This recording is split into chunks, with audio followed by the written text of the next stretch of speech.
All right, today we are welcoming Dawson Church on the Conscious Fertility podcast. I'm so excited to have Dawson back. It's the second time I'm getting to interview Dawson, but first time on the Conscious Fertility podcast.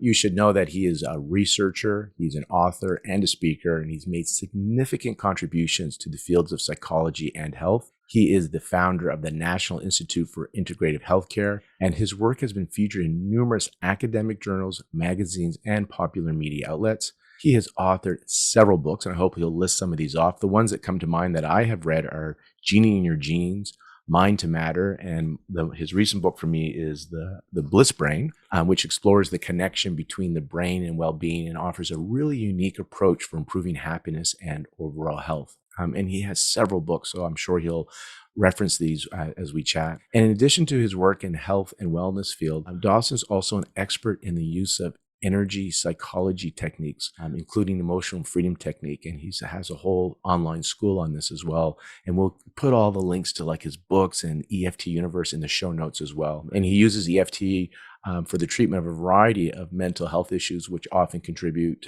to improved physical health well-being as well. Dawson, welcome. Lorne, it's a thrill to be here again, and I so love your vision for what you're offering people here and can't wait to explore it with you. Perfect. And so, they say the subconscious likes repetition. So for our listeners, for those that have heard this before, this is your repetition. If this is your first episode that you're tuning into, well, congratulations, because you've tuned into a good one with Dawson Church. The intention of the Conscious Fertility podcast is to help you go from conscious fertility to conscious conception, to conscious pregnancy to conscious parenting. And there's many reasons why we talk about this, but from your perspective, the listeners, you're looking for ways to help you optimize your fertility. And I know you're doing all the physical stuff. Some of you are doing IVF, you're taking supplements, drinking herbs, acupuncture laser. And I think the missing link is the mental, emotional, the spiritual side of it. And this is why, Dawson, I wanted to talk to you, because you have done a lot of research on what we call energy psychology. And I thought maybe we can set it up first is there evidence to show that your thoughts and feelings and these techniques that you share in your books, can it change our physical well-being? Or is it just kind of like a placebo that I think I feel better, but is anything really happening? It can affect your physical body dramatically, and it does with every thought you have. I know one of the fun things I've done in a lot of live workshops, like before the pandemic, we were doing a lot of live workshops.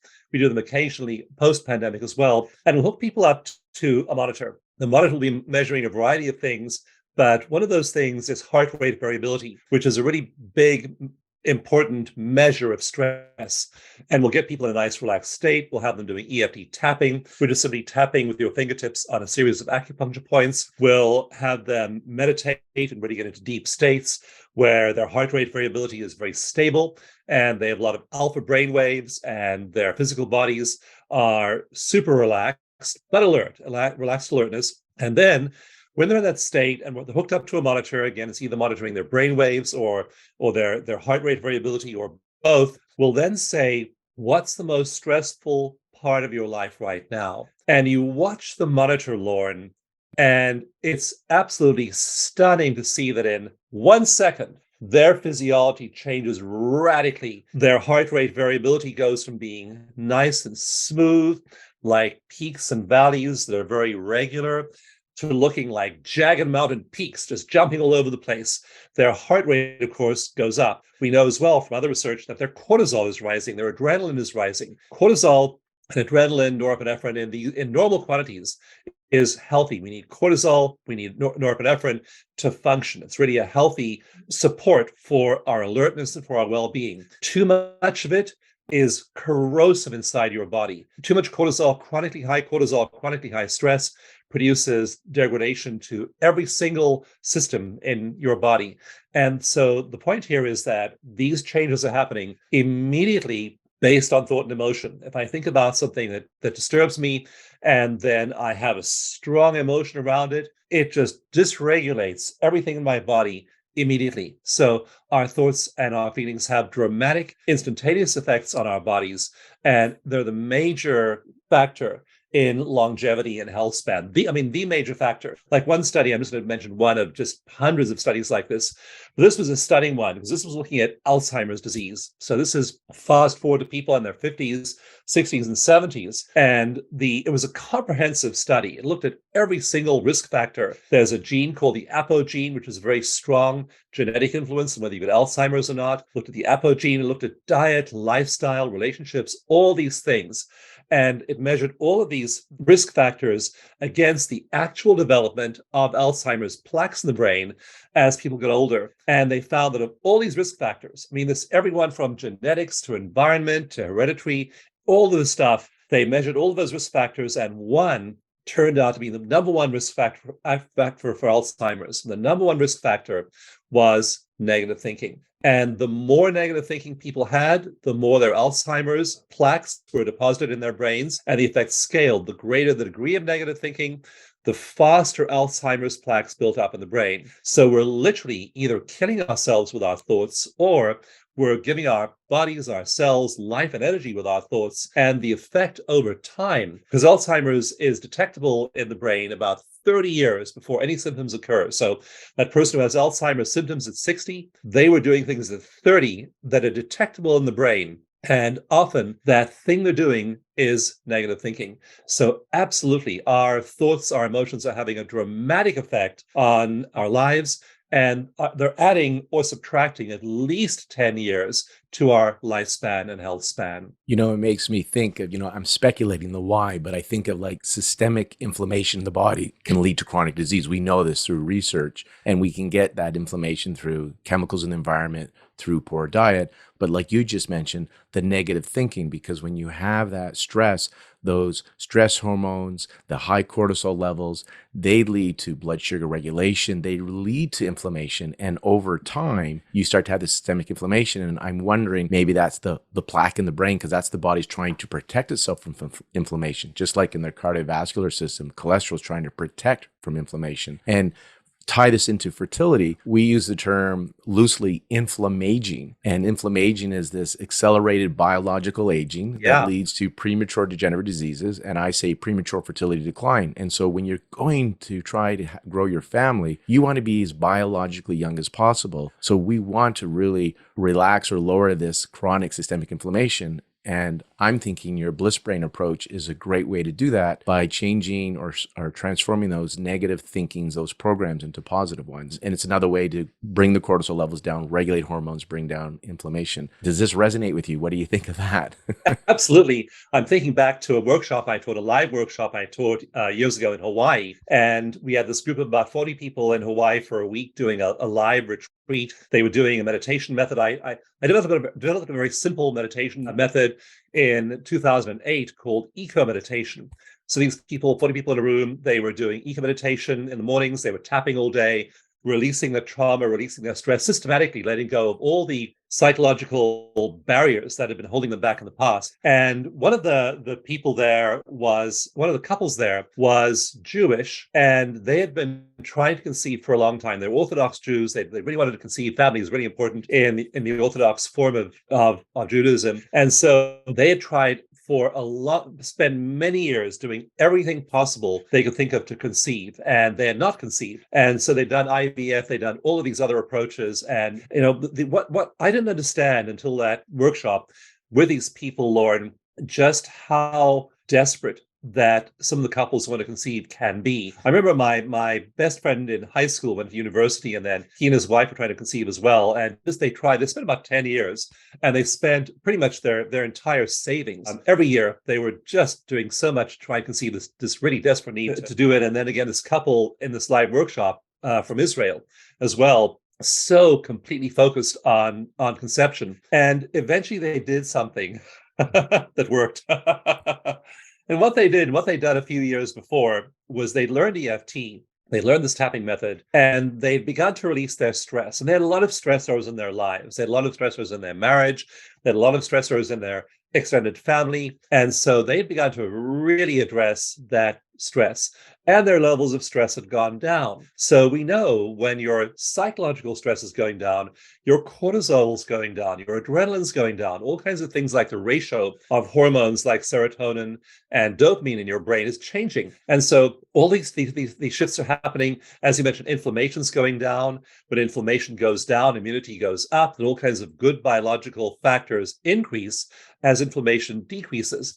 So all of these things were happening under the hood, behind the scenes in her body as she released her stress. And suddenly, when they weren't doing anything, any of these methods, they conceived. It was stress that had been the major barrier, and they didn't realize it till then. It was just that they were so stressed, and that wanting, that desire actually was probably driving their cortisol, and certainly was driving their emotional level of stress up. And that was the barrier. Once that barrier fell, they just conceived without any need for any of those things. So I'm not saying that this should be held up some kind of absolute way to approach fertility. It worked for them, but I do know that whatever condition you have, whatever physical issue you have, stress is a contributor to it. And when you release the stress, then your body has a chance to normalize. And when the stress is lowered, you feel good. And we all kind of want to feel good, right? So if you're going to be wanting to grow your family, why not be in a joyful state as you pursue this? I want to unpack a few things that you had mentioned. So one is the desperation. Yes, they want this so bad. And because of this, what I've been observing and what my patients share with me is they even use the term fertility trauma, IVF trauma, meaning they've been through so many unsuccessful trying to conceive cycles or unsuccessful IVFs or miscarriages. And they usually use the word trauma, and which impacts their body even more. And I was thinking of you because I think the first time I heard this term was through one of your lectures or talks where you used the term post-traumatic growth. And I thought maybe, because it's all about perception change. And with stress, I also want to unpack that, and then we go to the post-traumatic growth. I know people listen to this, oh no, I'm trying to get pregnant and I'm stressed, so now you're telling me you're making my fertility worse. It's chronic stress, like acute stress seems not to be as big of an issue. It's the stuff that goes on day by day. Mm-hmm. And I wouldn't, and I know Dawson wouldn't, we wouldn't tell you that stress is bad and then end it there and let you know, sorry, right? We're telling you stress is bad, and there's simple tools that you can do to lower the effects of stress. So I just want to let people know there's good news coming because I don't want them to feel stressed out that stress is affecting their fertility or could be affecting the fertility. The post-traumatic growth, because women are describing it as post-traumatic, they're having post-trauma from their fertility experience.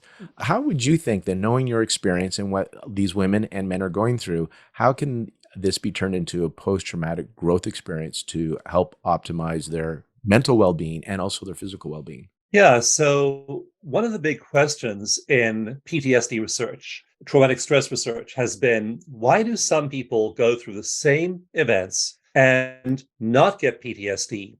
Others have the similar experiences and do develop PTSD. And the question became really urgent after the wars in Iraq and Afghanistan in the early 2000s in the US. And that point, it became imperative that the Veterans Administration and hospital systems figure out how to treat PTSD effectively, because tens of thousands of people were coming back from service in those wars with PTSD. But one of the striking things that researchers noticed was that of roughly 2.5 million Americans who served in Iraq and Afghanistan, of those 2.5 million people, roughly 1/3 developed PTSD and 2/3 didn't. And so researchers asked themselves, why not? Why are those people who've seen all of those same traumatic events not getting PTSD? And in fact, many of them go on to post-traumatic growth. And that's the theme of chapter 7 of my book, Bliss Brain, is post-traumatic growth. How is it that some people see all the same things, experience all the same physical and emotional insults to their bodies, and they not only don't get affected by them, they don't spiral down into nightmares and flashbacks and intrusive thoughts, all the other symptoms of PTSD, but they seem to use them as a springboard for growth.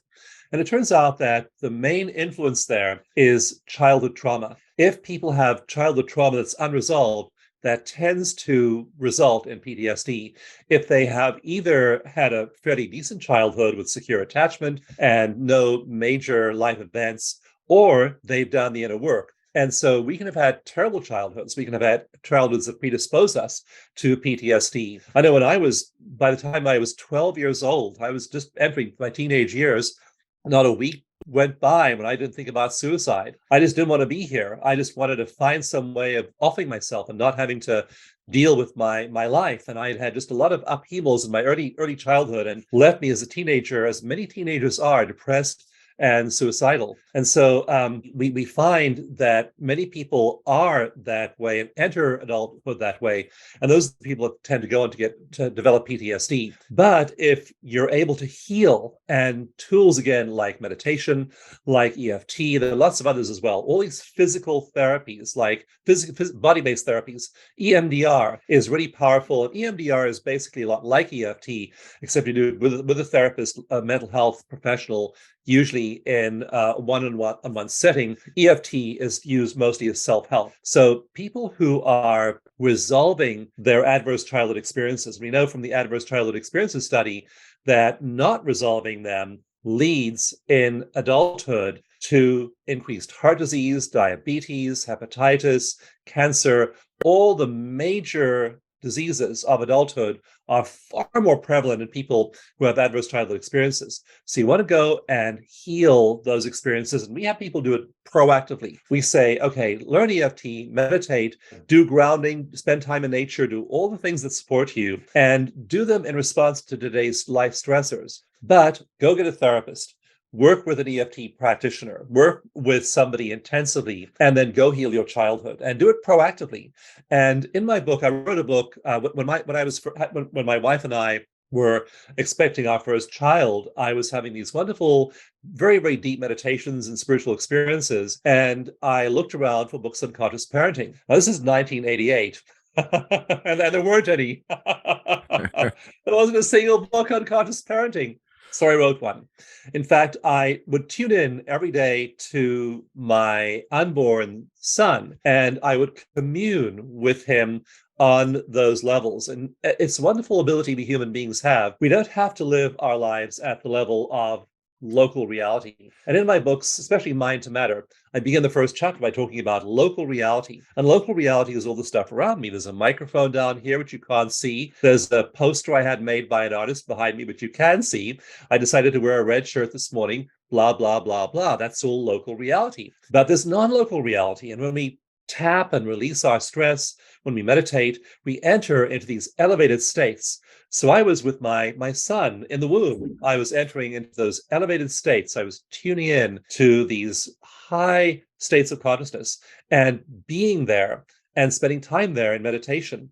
And I found this inspiration would pour down. And I literally sat down one day and at my first generation Macintosh computer, and I began to write. And I got up from the computer after a few breaks as well, 7 days later, and there was a book there on conscious parenting. And the last two chapters of that book is called Communing with the Spirit of Your Unborn Child. It's gone through several editions over the last 35 years, but the last two chapters are cleaning up your act and cleaning up your psyche before you have a child, and proactively healing the archetypes in your mind around mother and father. Because we may have been fortunate to have secure attachment, secure parenting, and so we may have healthy archetypes. You may think of the generous, protective, loving father. You might think of the nurturing mother.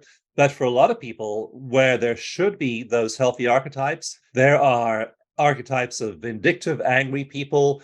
There are archetypes of parents who lived out their distress through their children. Virginia Satir was a wonderful, amazing leading therapist in the 60s and 70s. And she was really the founder of the whole field of marriage and family therapy. We have marriage and family therapy due to people like Virginia Satir in the 60s and 70s, realizing that these were intergenerational patterns. And Virginia Satir defined a marriage as two sets of dysfunctional family, psychological, ancestral patterns, wounded patterns, looking to come together to perpetuate themselves into the next generation.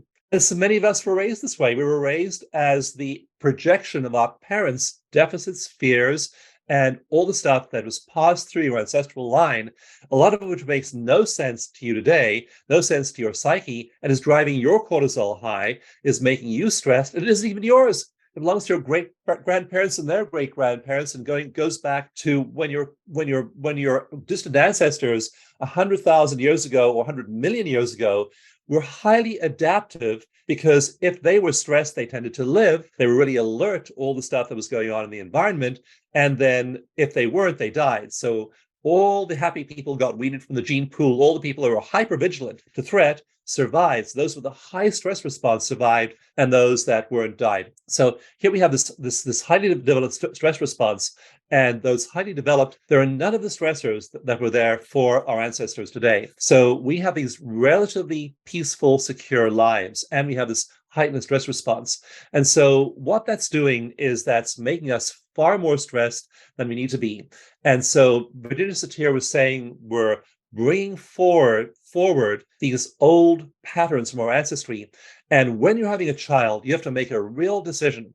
Am I going to echo and project the negative patterns of my ancestors, or will I make healthy choices? I remember being when my son was finally born, and we actually had a physical little baby to take care of, and of course had all the pleasure and delight of that. But many times as he was growing up, I could feel my ancestral thoughts and behaviors trying to control me. And I remember also being a child and having all these things done to me, which I couldn't prevent or get away from back then. And I remember being 4 years old and 3 years old and 5 years old and thinking, as I was being hurt or punished, and I thought, when I have kids, I'm just not going to do that. But when I did have kids, I felt the urge to do that. Now, what I would do when I felt the urge to reenact my parental dysfunctionality is I said, no, I will not treat my kid the way I was treated. But did I want to? Absolutely, because that's all I knew. My brain had fired and wired that way when I was a year old, 2 years old, 3 years old, 4 years old. So you're wired to go reenact your ancestors' dysfunctions. And you have to take that step and say no. So in that book, Communing with the Spirit of Your Unborn Child, in that book, Communing, I talk in the last 2 chapters about those old unhealthy ancestral archetypes we have in our heads, and saying no, saying, I will make a different choice. I will not hurt my child in the way in which I was hurt. I will not reenact my ancestors' dysfunctionality. I'm going to make conscious choices to be very, very, very different. And you can, and you do. So having a child, or even thinking about having a child, is one of life's profound moments when you have to pick and choose. Am I going to reenact the dysfunctionality of the past, or am I going to make a radical change and say, no, I choose healthy behaviors. I choose healthy words. I choose not to say that thing that my father, my uncle, my grandmother, my tribe, the people in my community said to me. I'm going to let that stuff go. So you can go and be proactive with EFT, with meditation, with therapy, and having a child is highly confrontive, or even wanting to have a child, because now you have to ask yourself, am I going to clean up my act, or am I going to reenact my dysfunctionality just the way the founder of the field of family therapy, Virginia Satir, said we tend to do? Or are we going to make different choices? And we have the capacity to just say, no, I'm not going to do that. I feel an urge to say that unconscious thing. I'm just going to tap. I'm going to breathe. I'm going to meditate. I'm going to take a walk. Benjamin Franklin said 300 years ago, just count to 10. If you're already triggered, count to 100. Take a walk. Do something, intervene, break that intergenerational cycle. And I think that many people now are breaking that intergenerational cycle and then moving into this opportunity for post-traumatic growth and saying, I'm not going to get sucked into those patterns. I'm going to use the adversities of life to grow. And the research, again, this is chapter 7 of my book, Bliss Brain. The research says that most people, actually, the 2/3 of people use adversity for growth. You then make different choices. You become a better person. And then, of course, you have a much better life as a result. So this is one of our huge opportunities. Children and raising them, having them, wanting them in your life is one of our huge opportunities for cleaning up your act, turning the garbage, all the like to a mountain of of excrement sometimes dumped on your head by your ancestors, dig your way out, and then have a very different experience of parenting and with your children. And when you talk about this ancestral work, there is research to show that our DNA gets tagged with this trauma from our past. This isn't out there hokey pokey stuff. We know through Holocaust studies, there's that cherry blossom study with the mice. So this is like it's what you're sharing is a scientific known now as of today that there is intergenerational trauma that gets passed on. So it's in our subconscious programming. So when you're talking about the parenting and you're not going to do the dysfunctional parenting that you were raised with, it's not as easy as just wanting to be a better parent because it's in your program. So it does take some energy psychology work like EFT to undo or prune those old programs and then create new programs, correct? Yeah, and there's two studies you mentioned. One, the Rachel Yehuda one on Holocaust survivors, that was showing that it crosses generations. That was a human trial, and it was grandmothers, mothers, and daughters, showing that the daughters had the same epigenetic tags as their grandmothers who were Holocaust survivors, even though the daughters never went through the Holocaust. So that was one way in which epigenetics perpetuates itself, but it was with women. The really interesting thing about the mice study and that the cherry blossom scent was through the male line. So these epigenetic characteristics are being passed along generations. And the mouse study, we can do things in mouse studies. They live about 2 years, lab mice. So we can do things and test things we can't test with human beings for a much longer lifespan. And in that mouse study, it was 7 generations. So a lot of stuff that's just there in the clutter in your psyche isn't yours. Time to let it go, clean yourself out, and actually have your own life. Right. And this is why you mentioned it's inner work, that you're coming to do your inner work. And again, my agenda is that fertility is our wake up call. It brings us to do the conscious work. And then through this work, you get to change the programs because these programs aren't serving you anymore. Actually, one of my guests used this analogy, Dawson, that you come into this world with debt, right, from your parents. And if you're going to have children, if you don't do your inner work, then they have to carry your debt in their life. And so if you want them to be debt free, you have to do your work. You have to pay off the debt. And that's conscious work, which is why we're having this discussion today. I loved how that was phrased that way. Yeah, a wonderful way to think about it. Everything's conscious work. It's not what happens in our lives that's important. It's how we approach it.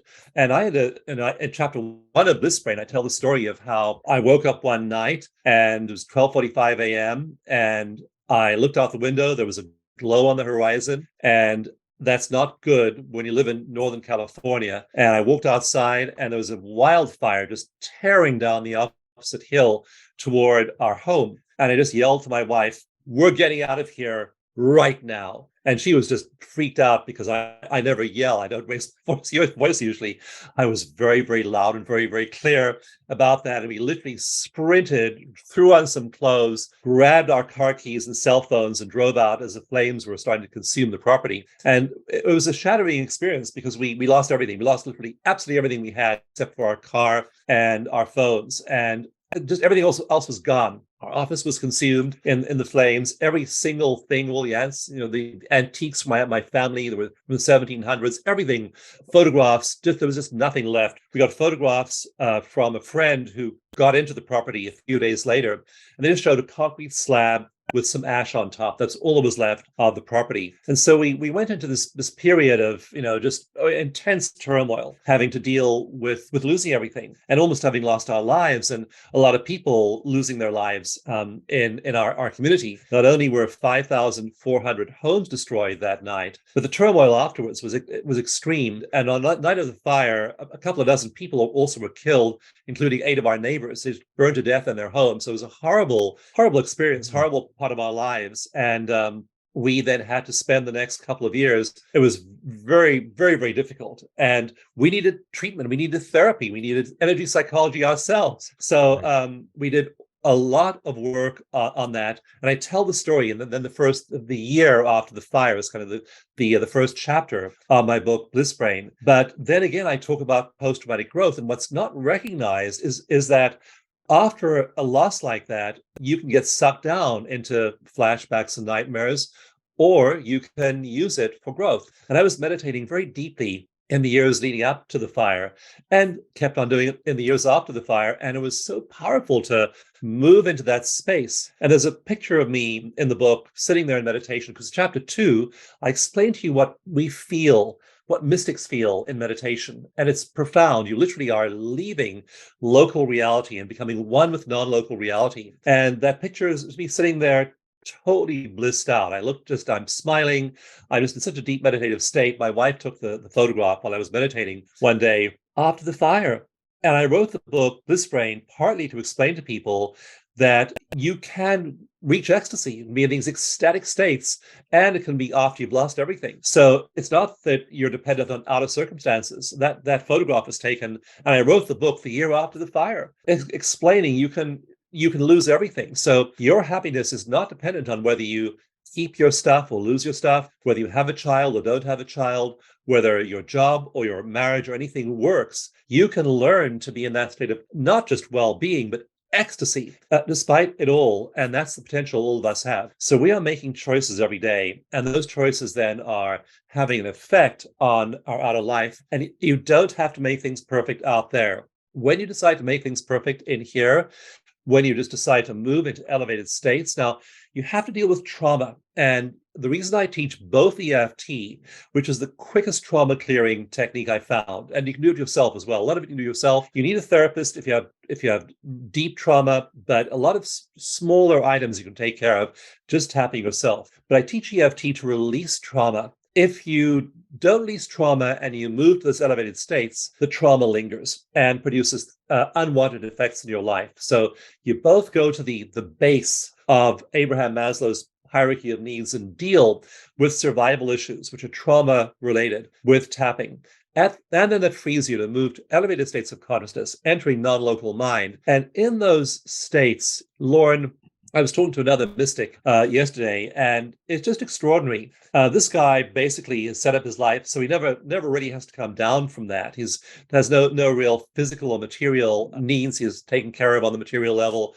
And he basically just chooses to live up there. Personally, I don't. I choose to spend an hour or two there every morning, and then I come back down to the local level and do stuff because people are suffering. And I could have a wonderful, blissful experience up there. But in a suffering world, I need to be doing concrete things. Like I have the Veteran Stress Solution, where we offer free treatment to veterans. And we treated over 20,000 veterans over the last decade, people with PTSD. And we've done several randomized controlled trials and shown that they don't have PTSD after they get a series of treatments with EFT. So I come back here and I do science. I publish papers in peer-reviewed journals. I lead research teams. I train people. We do workshops either on mysticism or we do them on healing, trauma healing. I think both are very important. So you want to come back here and then be a good citizen. You want to vote. You want to be involved in your community. You want to make a difference in the world around you. You want to parent effectively. You want to be a good husband and a good wife or a good partner and really be a positive influence in your community. And when you heal in this way, you just are automatically.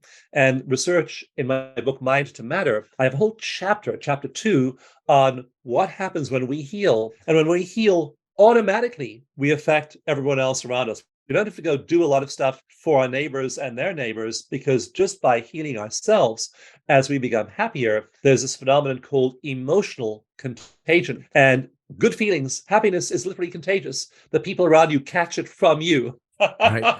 You know, I want to share something that just in my practice this week, a couple of women had shared this in their sessions. Because again, I love doing this conscious work in my practice. It's this idea of emotion contagion, where they're doing their work, and what I share with them is when you do the conscious work, I notice one of two things will happen. One is that your perception to the external environment changes, so you're no longer triggered by it. So you can be at peace in an unhappy situation. There can still be a war in Ukraine that you don't like, you don't approve of. That's the unhappy situation, but you're not triggered. It's not causing you suffering. But regardless, your perception changes to your environment. So you experience it differently. You have a new reality. And the second thing that sometimes happens is the external environment changes. A miracle happens. And so in the early stages. And so this is not, and you mentioned this in your book, the exercises that you share in Mind to Matter and Bliss Brain, you don't have to do this for 40 years to get to this level. This happens in minutes on your first day. And so in the first week of them practicing the conscious work, and EFT is one of my favorite modalities that I introduce in my conscious work, they notice that their relationship to their husband is different. And they're convinced their husband's changing, right? I said, maybe he is. Maybe your perception is different. I don't know, but you're experiencing it differently and you're loving it, right? And they go, yeah. And then some who are trying to have a second child and they've had issues with their children, or some that I see that, already have grown children or teenage children, they're noticing that their children's anxiety and things are shifting because there's this conscious idea behind it. They're being conscious, they're awake. And it reminded me of the inner work and how you said you got to interrupt the moment. And in my practice, I've come up with an approach I call NAC, notice. So notice your trigger, right? Don't take it personally. Everything that happens is neutral, and then we give it meaning through the lenses of our subconscious. So just notice. Then go into surrendering to what is. So rather than resist it, just surrender what is. And I love to use EFT as a tool to surrender to what is, which I believe brings you into present moment, gets you into that alpha brainwaves.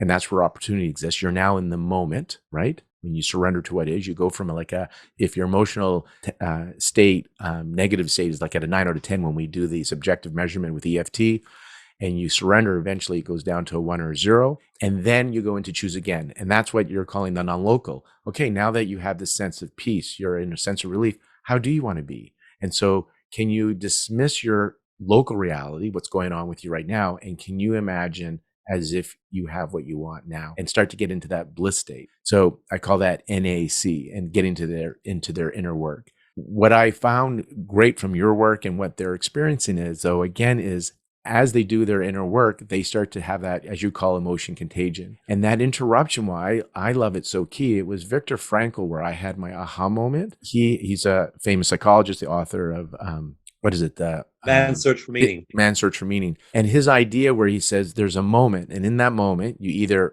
unconsciously react, so habitual. So that's the ancestral program that you talked about, right? You unconsciously react, you got these programs, or you can choose to consciously respond. And so your talk about how you go into this non-local state and enjoy bliss and you live in this world, I love the fact that you still do right action follows right thinking. You're still living in this world. And so I think that's the beauty that a lot of people are striving for, is they want to be in this planet and they want to enjoy it because they're here. So let's enjoy it. And you're suggesting you can be in this planet and you can enjoy it, but maybe go non-local at least once a day to kind of jazz you up. Yeah, frame your experience. And so going back to our listeners, I wanted to see what your thoughts are then, or maybe you've had any experience. You shared like the couple that you worked with at some retreats, but how can then this work impact for optimizing fertility? Is there an opportunity there? And I'm thinking of like the research around psychoneuroimmunology. I think they've changed it to psychoneuroendocrinology, right?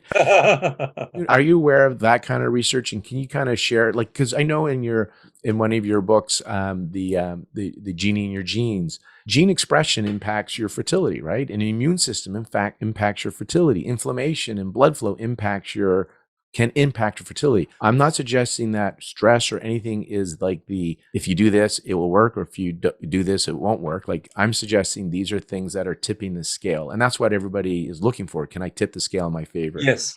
Can you go into a little bit about the psychoneuroimmunoendocrinology, and just is there research out there that you're seeing in EFT and other energy psychology, or when you did the research for your books, that are showing that we are definitely seeing a physical shift in the body when we do this work? Yeah, and I like your analogy of tipping the balance. So it's not like we're stressed or relaxed. It isn't an either or. It's more like a dimmer switch. We are going to nudge our bodies, our hormones, our neurotransmitters, our genes, nudge them in one direction or the other. So when people are talking stress and relaxation, they're not talking about either or. I'm not either stressed or I'm relaxed, one or the other. It's not binary. It's a slider. It's a scale. It's a rheostat. It's a dimmer that is being dialed up or being dialed down. And you will just nudge yourself more in the direction of relaxation. by whatever works for you. And in Mind to Matter, I list about 30 evidence-based techniques. There are lots of them. So play around with all 30, but then do the ones that work for you, and different ones work for different people. So that's one thing to bear in mind, is it's a slider. Now, the one study that is really provocative of EFT in this regard was done by a brilliant researcher called Beth Maharaj. And if you want to read about it, it's in the EFT manual. It's in my book, The Genie in Your Genes. It's in, I mentioned in various books, because it was a really critical study. And she's a great psychotherapist. And for her PhD, she did a study where she measured gene expression. And these are very difficult, expensive studies to do, but she had the time, imagination, and means to do the study. And so she was measuring people before and after an EFT session and measuring which genes were dialed up in expression and which genes were dialed down in expression. And she found, the study found that after a session of EFT, 72 genes were dialed up. Now, that's worth taking a big breath and thinking about for a moment, that you do EFT for an hour, do the tapping, and it dials up 72 genes potentially. But the critical thing about her study that I found was so interesting was what those genes did. So they weren't just, genes low down the totem pole in terms of effects on our body. They were genes that did things like regulate immunity, genes that did things like increase our immunity, genes that took the insulation around the neurons in our learning centers and improved it so those neurons signal more efficiently. Genes that suppress various forms of cancer were also dialed up. But she also found prostate cancer genes were genes that regulate prostate cancer were upregulated. Genes that are able to regulate breast cancer were dialed up. But both male and female fertility genes were significantly more expressed, a large degree of change in fertility genes after an hour of tapping. So it's really worth looking at what's going on here. Those genes, too, are upstream of a lot of other things going on in our bodies, pregnenolone and progesterone, various hormones and neurotransmitters that keep us feeling healthy. And that feeling of well-being, we don't need to do a gene test on you. We just need to ask you, how do you feel? You mentioned earlier, Lorne, you ask your clients that, what's your number now? Are you still an 8 when you think of that event? Or are you now down to a 1 or a 0? When you feel yourself calming down, you can't see those genes popping on like we saw in Beth Maharaj's study, but your feeling of well-being in your body, just feeling unstressed, feeling a sense of well-being, means that all those neurological shifts are happening. We know when you do that the ratio of serotonin and dopamine in your brain is changing. And again, in Bliss Brain, I stress the fact that it's not the absolute amount of serotonin and dopamine, it's the relative amount relative to each other. We find that some people have much lower levels of serotonin and dopamine than others. And in that ratio, you're going to feel really good. Some people have much higher levels, but again, if the ratio is right, you'll feel good. If the ratio's off, you'll feel jittery, you'll feel, or you may feel lethargic. You want to have a lot of energy, high quality energy, and all of that's to do with neurotransmitters like dopamine, like norepinephrine, and getting all of those levels right in your body. So we don't need to do a whole genetic workup on you or measure all these things to know that these positive changes are happening in your body. All we need is that simple scale you mentioned. How do you feel? 0 through 10. Are you still a 9 out of 10? Go think about that beating you got from the bully when you were 6 years old, okay? Go back there now. What's your number? You were at 8 before. Oh, now you're down to a 1 or a 0. That's really great. We show also that once you're down to a 1 or a 0 with EFT, we measure you again. We ask you again in 6 months or a year, what's your number around the bully? And you'll say things like, I just don't have any kind of feeling about that at all. Actually, what you're likely to say in 6 months is, I'm thinking about the bully. I ran into him at my 30th high school reunion, and he's really had a terrible life. So people flip into compassion often for their abusers. And so you do this inner work, and you release all that psychological stress from both your present and your past. You feel better, and that's then triggering all of these gene expression, and then downstream of that, all this hormonal and other neurobiological expression. So your emotional state is your key to those positive changes happening in your body. Feel relaxed, feel at peace, feel good, do the things that make you feel wonderful in your life, that expand your joy. There's a book I began writing like 15 years ago. I'll probably never finish it, but it's on set points. And we look at both psychological set points and hormonal set points. And most people are living at a fraction of the joy that they're capable of. And if you start to raise your level of joy, what happens is biochemically in your body, you start to experience more of certain neurochemicals, like in bliss brain, the one I talk about the most is anandamide, the bliss molecule. You have an explosion of anandamide in your body.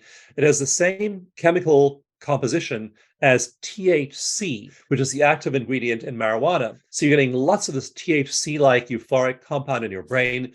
You feel totally wonderful. As you keep on doing it, you get more and more and more. So we don't need to measure all this. Just your feeling good means that all these changes are happening in your body. So you want to both be working on de-stressing and boosting your mood in whatever way you can, and then living that life. We find most people have these set points of happiness, and we challenge those. Like in my workshops, I have a whole exercise on finding your set points. How happy can you get? Well, who told you can't get happier? Who told you can't get crazy happy? I know that in one chapter of Bliss Brain, I talk about going on a little trip and being at the ocean at dawn by myself. I walked down from the hotel, was to walk down to the ocean. There was nobody else there. And I began running and jumping and screaming like a crazy man and, reciting spontaneous poetry on the beach in the morning. Why not? Why not just be totally outrageously, unreasonably happy? We have that capability. And then the cool thing happens is that it changes our brain. So we're having we're tweaking on neurochemistry by raising our set point for joy. It starts to then change our hard wiring in our brains. And then when you have a fire that burns your house down, or a divorce, or the economy crashes, or bad things happen, all these things bad things happen to us, then you are resilient because you built that neurological wiring. So your subjective well-being correlates with the expression of all those genes and with the levels of all those hormones and neurotransmitters. And you said something there that I wanted to elaborate or make sure the listeners heard this, is you're using your mind to literally change the structure of your brain, which then changes your mind. Like, so how you experience things after. So that's what you're doing. You're basically using your software to change your hardware, which changes your software. I think that's what I heard. Absolutely. And this is underappreciated. Even in neuroscience, neuroscientists don't realize how profound these changes are. And I did one randomized controlled trial, was by far the most ambitious study I've ever done. So it was a randomized controlled trial using MRIs, where we put people in an MRI machine. We measured how their brains functioned and the volume of tissue in each part of their brain, how their brains were working. And one group got eco meditation. And I've had that free and downloadable on the web now for a decade. So that's the EFTuniverse.com website, correct? Just for people that want to get to the eco meditation? Actually, they can use either. They can go to EF Universe and just click on peak states or flow states, or they can go to ecomeditation.com and get a free track there. And so one group in our randomized controlled trial was doing eco meditation for a month. 22 minutes a day for 28 days. The second group was doing mindful breathing, which is a really good way of calming yourself. And so they were being mindful of their bodies. They were doing breathing. They were listening to the same music track with both groups. But after a month, the mindful breathing group, their brain activity was just the same. The people doing eco meditation, they had astonishing changes to their brains. Their brain hardware had changed, and it didn't take long. So the part of the brain that really invents your suffering self, that tells the story about how terrible my life's been. I had a fire. I lost my house and my business. I had a terrible childhood. My marriage isn't great. I'm driving an old car. I'm not making the money I wish I could make. I had this pain here and this ache here and genetic predisposition to these 5 diseases. So that suffering self is run by a part of the brain called the mid prefrontal cortex. It's right over here in the center of your forehead. Right behind your forehead is the mid prefrontal cortex. So after a month of eco meditation, these people who did that part of the brain, and again, think of the slider again, the rheostat, the dimmer switch, that part of the brain just dimmed way down. And the part of the brain that has to do with compassion, love, awe, gratitude, positive emotions, that part of the brain was lit up like a Christmas tree in these people who'd done this for a month. So powerful, powerful changes. Anatomical change to the brain. And the reason I say this is unappreciated is that I mean, think about your dog and your cat or your horse or your any other animal you can think of, monkey, a baboon, a gorilla. They can't change their brains. No animal, no species on the planet has ever been able to literally change its brain. We can change our bodies even. We can go to the gym and work out and get bigger biceps and triceps and deltoids. We can change our bodies, and we can do that and choose to do that. And in the same way, we can work out our compassion muscle and our gratitude muscle and the circuits of happiness. And not only that, when we're exercising all of those parts of the brain, then within 2 weeks, not only are we building neural tissue and connections in those parts of the brain, the parts of the brain that run the circuits of negative emotion, resentment, anger, guilt, shame, blame, upset, overwhelm, all of those circuits, they start to disintegrate. They start to fall apart. So you see in the brains of these meditators who've been doing this for like 10,000 hours, radical shifts in the brain. And I don't think people realize this, that they are literally able to change their brains. And we're doing it every day anyway with our thoughts. Take conscious control of the process, build the happiest brain, the most blissful brain imaginable, and you then have a dramatically better life. So this is just something I want to hammer home, because we're literally changing our brains by the choice of the thoughts and emotions that we harbor. And when you change your brain, I think of top down and bottom up. Top down is how your brain, your thoughts, your feelings affect your physical, which you feel, the visceral, and then the physical. Sometimes you have these feelings and it comes up and it creates thoughts, or thinking, I guess. So you got your body feelings going up and you now have thoughts about it, or you have thoughts and it creates feelings. Top down, bottom up. Where I speculate how this could be so beneficial for reproductive health and just general well-being is the brain's kind of like the master commander. And so if you're changing the brain and then all of a sudden you're having a change in stress hormones, so lower cortisol, you're seeing the heart rate change, you're seeing people's anxiety go down, pain go down. So we're seeing more flow. Side note, in Chinese medicine, when you have flow, you have qi flow, that's health. And when you have qi stagnation, then we don't have flow, and that leads to pain and disease. So we want flow. In the conscious world, when you have flow, there's more receptivity and allowing. I can't think of anything as important as receptivity and allowing when you're trying to conceive. Receptivity, allowing. And then you talk about the brain changes, increase in immunity, increase in happiness, brain waves changes, the gamma waves, the alpha waves, that brain balance. And just thinking of it, Dawson, like you have the hypothalamus, pituitary, ovarian, or testicular axis. You have the hypothalamus, so brain, pituitary, adrenal axis. There is such a close relationship between that stress axis and our reproductive axis. So to me, it makes sense. Let's work on something that we can, which is the brain health, our well-being. And regardless, I think we're more the same than different. I want to feel happy. And so if it's going to make you feel happy, I can't see the downside of doing this. Yeah, it will make you feel happy. And one thing I didn't mention was that our bodies function in a lot of neurochemical reactions in our bodies are in a seesaw, teeter-totter relationship to each other. So if you have high cortisol, then you have low DHEA. And DHEA is composed of two precursors, pregnenolone and progesterone. And so when you're at a normal state, you then get stressed, your cortisol rises. Now that means your body needs progesterone and pregnenolone to build cortisol. What is to get those molecules? It looks around and says, I need a supply of these two precursors, and so I need to get them somewhere. And DHEA has the same two precursors, pregnenolone and progesterone, so I will disassemble DHEA molecules to build cortisol. So when cortisol goes up, DHEA goes down.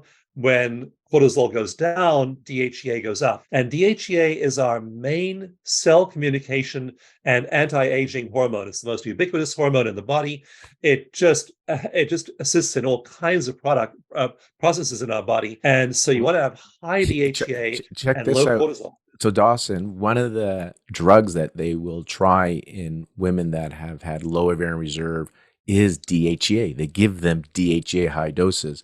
And I think you probably are aware of this, but it's better when you make it internally than when you take it exogenously. And so you're suggesting here, rather than because you're deficient or they're trying to give you DHEA, you can do this for yourself through this conscious work as well. Even if you're taking DHEA, you can still do this for yourself to get these levels up. Yeah, and a DHEA, exogenous DHEA is not well absorbed by the body, but your own endogenous DHEA, the DHEA you manufacture in your body, fits perfectly. You can't overdose on it, nothing can go wrong. These are molecules the body's producing. So just go tap, drop your cortisol, and you're going to raise your DHEA, and again, look better, feel your mood will improve, you'll have more of the supply of those precursors, and you've done it all just by meditation and tapping. So, I'm not saying you'll never need an intervention. I mean, you might, like I have high blood pressure. I need a couple of medications to bring it down. Do I wish I could do it with tapping meditation?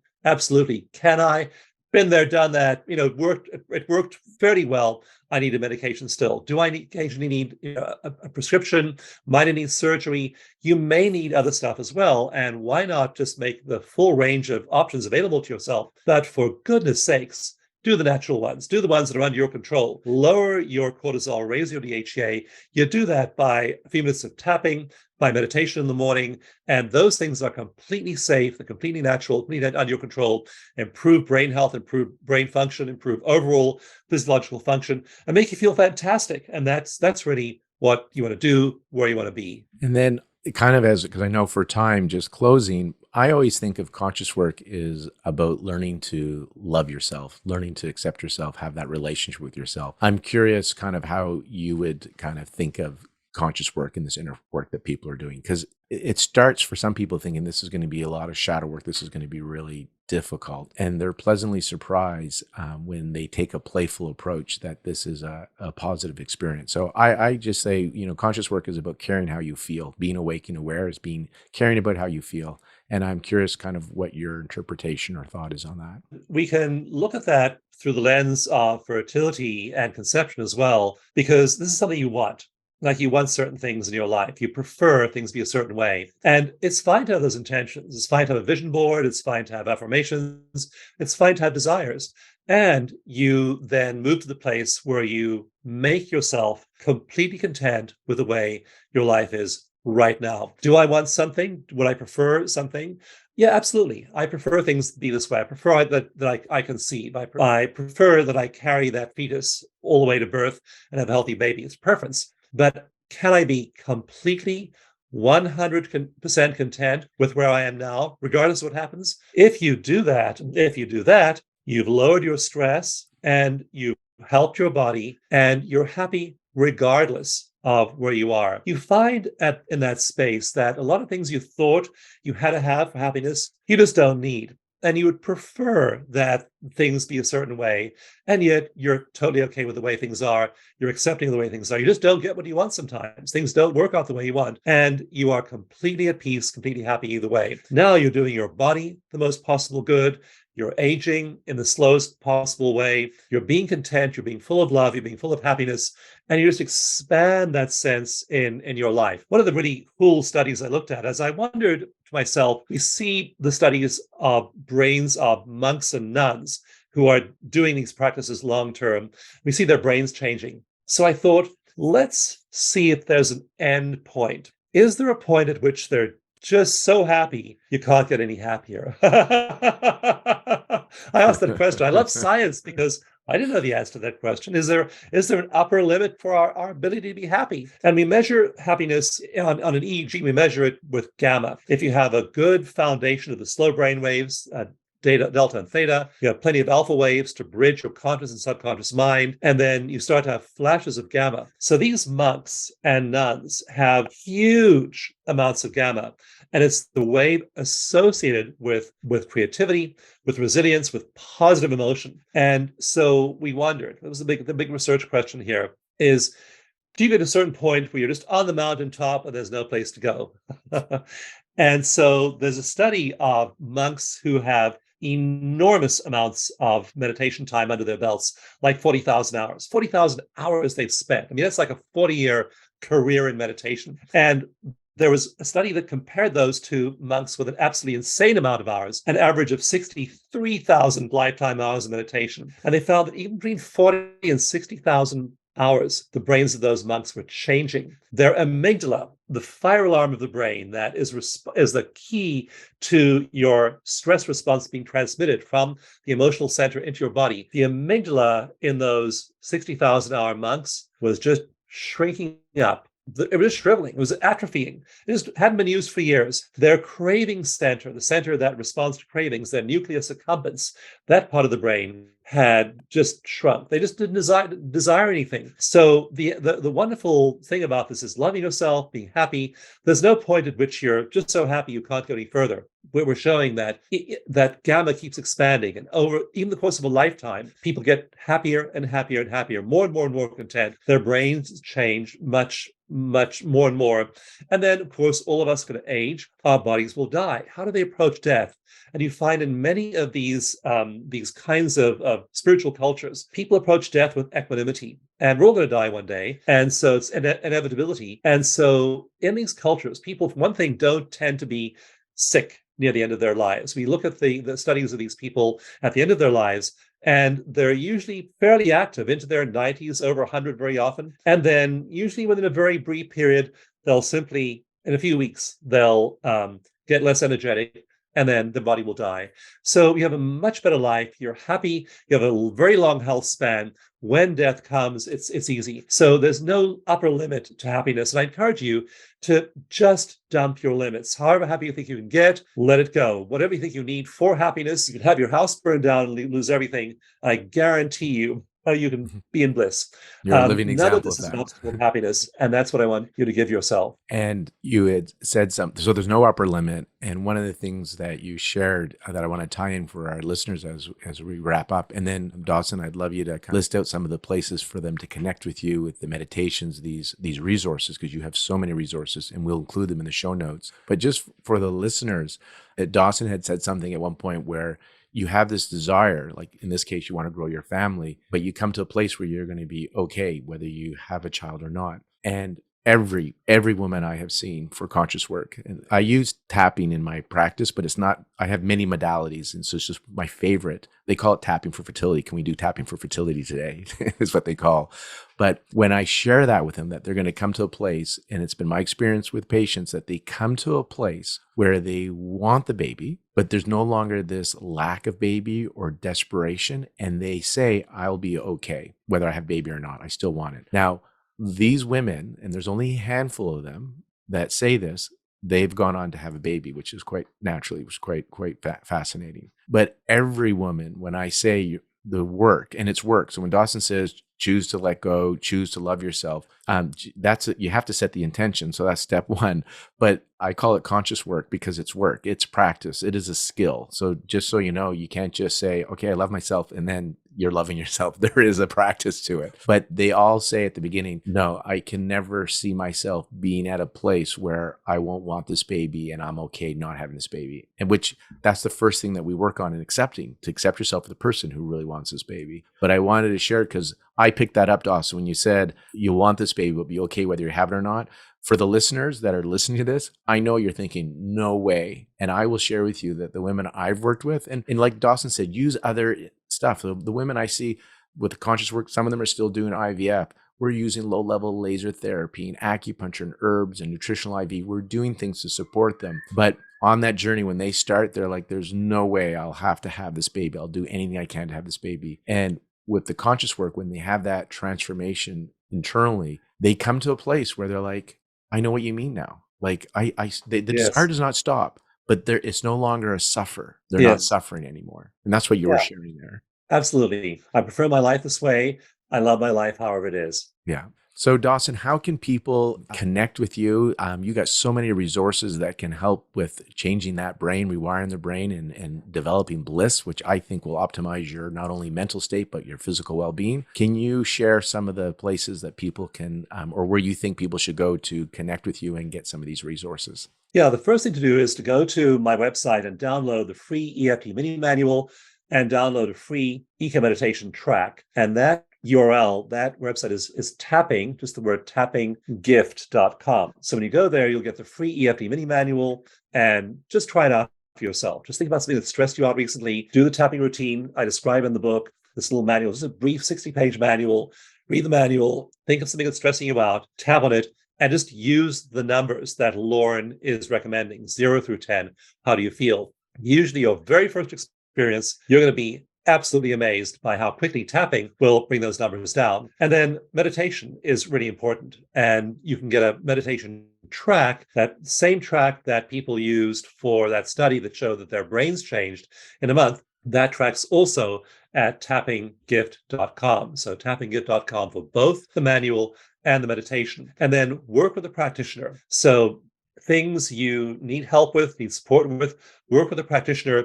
We have this amazing platform and app called Stress Solution. So just go on the App Store, download Stress Solution. You can do it on a laptop as well, or an iPad or a desktop computer at mystresssolution.com. But you go there and work one-on-one with a practitioner. This is the only platform of its kind. You can literally go and work with somebody in real time right now when you choose to. You don't have to make an appointment. You go there. Their practitioners, their profile is a little green button there. It means they're online right now, and they'll work with you immediately. And your first session is free on the Stress Solution app. So use a practitioner. Use EFT yourself to dispose of and release the tension around minor problems, but then work with a practitioner.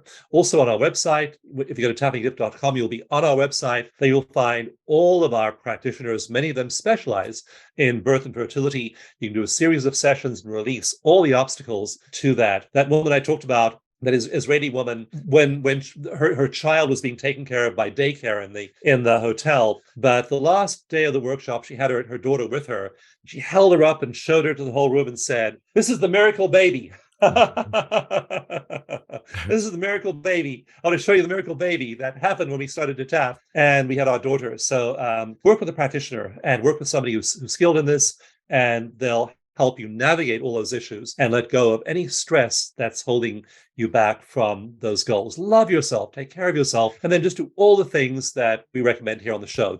Lorne was saying he uses tapping, uses many other techniques as well, and use whatever it is that fits with your lifestyle. Experiment with a bunch of different things. Have a self-care routine, though, that really works for you, and just love yourself. It's not about whether you have a baby or not. It's whether you love the baby within. Are you taking care of your own inner child? And are you limiting your happiness by making it dependent on some other circumstance? Just love yourself enough to make it independent of other circumstances. You are joyful and are able to move into those blissful states regardless of what's going on in the outside world. So that's really what I want to see happening for you and in your life.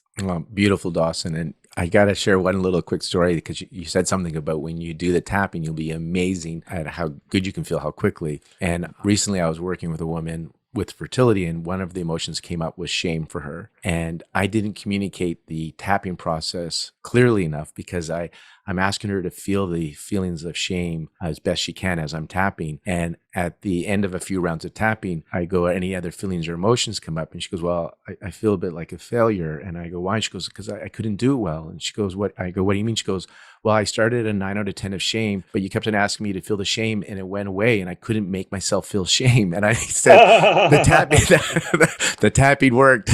Now we have something I like. Yeah, I forgot to tell her that's what can happen when we tap.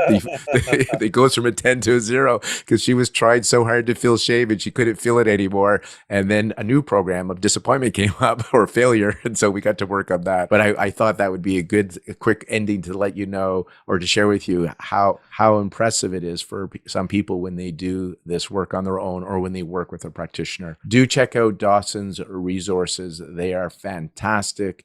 And again, hopefully there'll be a support for you on your journey to grow your family. Dawson, thank you again for joining us here on the Conscious Fertility Podcast. It's been a joy, and I'm so grateful for the work you're doing and sharing, Lorne, to make this information and inspiration available to others. Thank you so much. Thank you.